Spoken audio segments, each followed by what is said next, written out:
Assalamualaikum warahmatullahi wabarakatuh. Perkenalkan, nama saya Nur Rahma Klarisma Sari, nomor NPM 210-140, Pendidikan Agama Islam kelas B semester 1.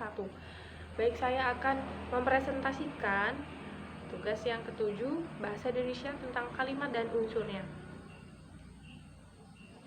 Baik, rumusan masalahnya apa yang dimaksud dengan kalimat, apa saja yang mencakup unsur-unsur kalimat. Kita akan mengetahui apa yang dimaksud dengan kalimat untuk mengetahui apa saja yang mencakup unsur-unsur kalimat.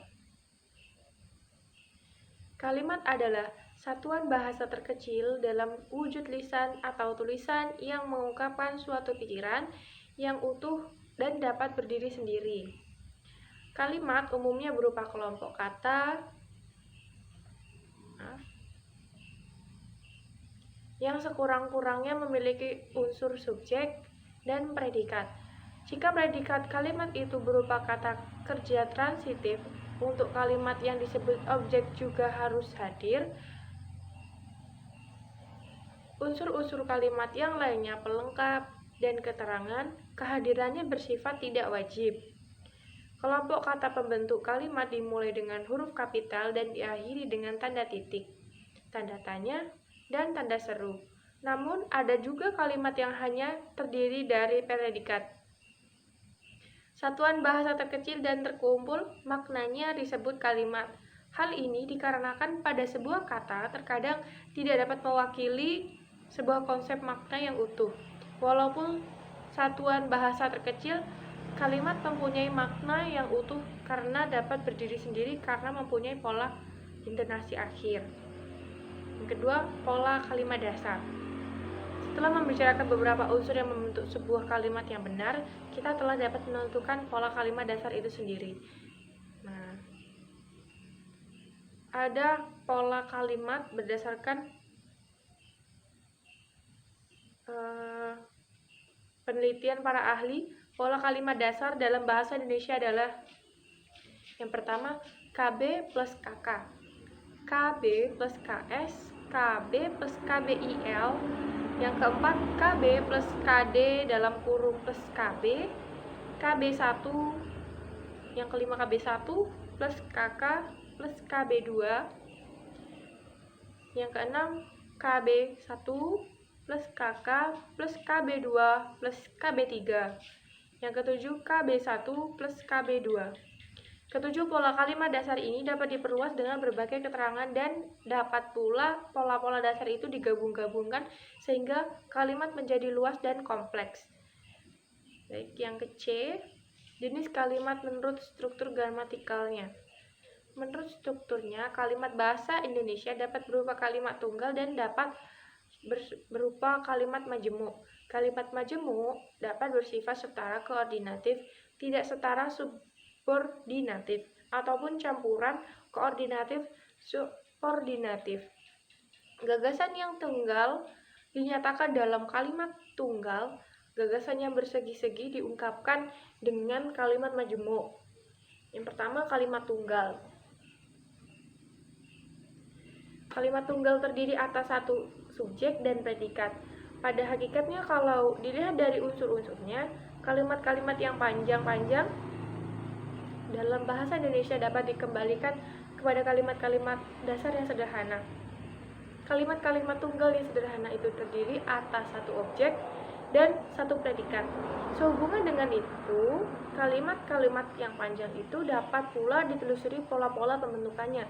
Pola-pola itulah yang dimaksud dengan pola kalimat dasar.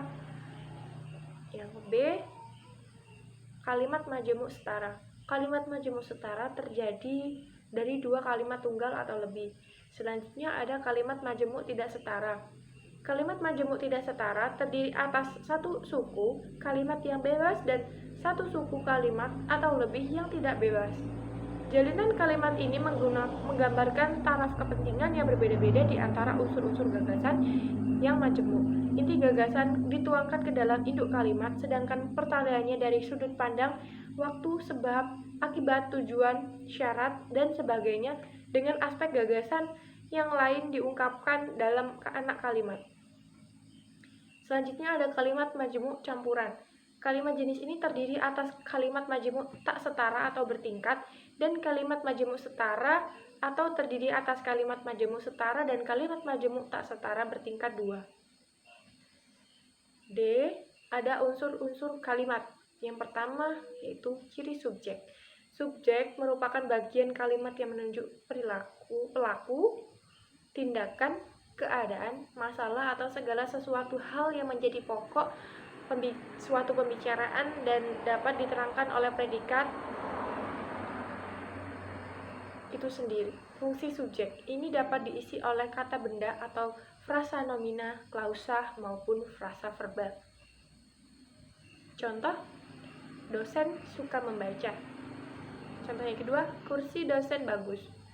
Contoh yang ketiga, yang memakai baju putih itu dosen saya. Kalimat umumnya berwujud rentetan kata yang disusun sesuai dengan kaidah yang berlaku.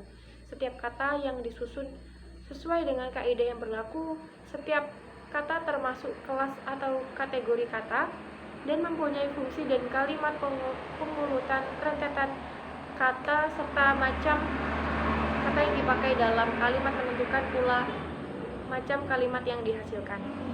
Yang kedua, ciri predikat. Predikat merupakan salah satu fungsi di dalam kalimat yang merupakan bagian klausa yang menjadi unsur utama di dalam kalimat.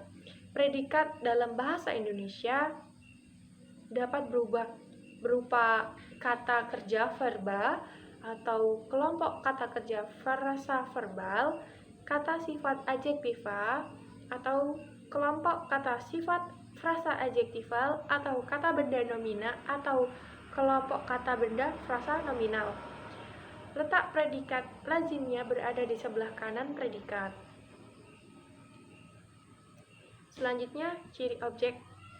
Yang ketiga yaitu ciri objek. Objek adalah salah satu fungsi di dalam kalimat yang kehadirannya bergantung pada jenis predikatnya. Objek biasanya berupa nomina, frasa nominal, dan atau klausa yang selalu muncul di sebelah kanan predikat yang berupa kata kerja transitif, verba transitif. Jika predikat bukan berupa verbal transitif, objek tidak hadir atau tidak muncul di dalam kalimat tersebut. Ada contoh, jaksa menghadirkan saksi. Objek sama dengan N.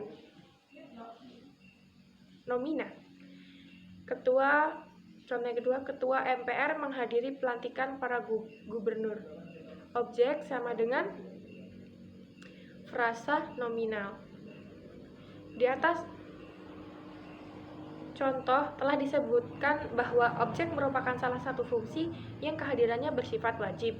Maksudnya adalah bahwa kalimat yang predikatnya berupa verba transitif harus selalu diikuti oleh objek sebab tanpa kehadiran objek kalimat tersebut menjadi tidak gramatikal. Yang keempat ada ciri pelengkap. Pelengkap seperti halnya objek adalah unsur kalimat yang kehadirannya juga bergantung pada predikat. Pelengkap dapat berupa nomina atau frasa nominal, verba atau frasa verbal, dan adjektiva atau frasa adjektival. Yang selanjutnya ada ciri keterangan. Keterangan adalah unsur kalimat yang kehadirannya bersifat tidak wajib atau opsional. Keterangan dapat berupa nomina frasa nominal, frasa numeral, berupa frasa preposisional, atau berupa adverbia. Nomina atau frasa nominal yang dapat menduduki fungsi keterangan biasanya berupa nomina temporal atau nomina yang menyatakan waktu. Selain itu, keterangan dapat dibedakan menjadi dua, yaitu keterangan wajib atau wajib hadir atau wajib muncul dalam kalimat, dan keterangan manasuka.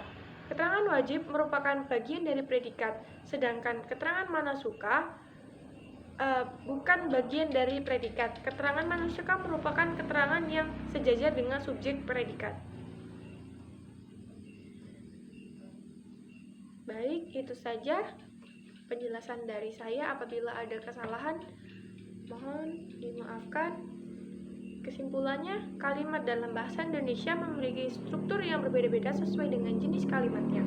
Kalimat merupakan kumpulan kata dalam wujud lisan atau tulisan yang digunakan untuk mengungkapkan pikiran atau pendapat kepada orang lain. Suatu kalimat bisa terdiri dari beberapa unsur, seperti subjek, objek, predikat, dan keterangan. Struktur kalimat seperti ciri-ciri subjek, ciri objek, ciri-ciri predikat, ciri keterangan, dan ciri pelengkap. Sekian dari saya. Wabillahi taufiq wal hidayah. Wassalamualaikum warahmatullahi wabarakatuh.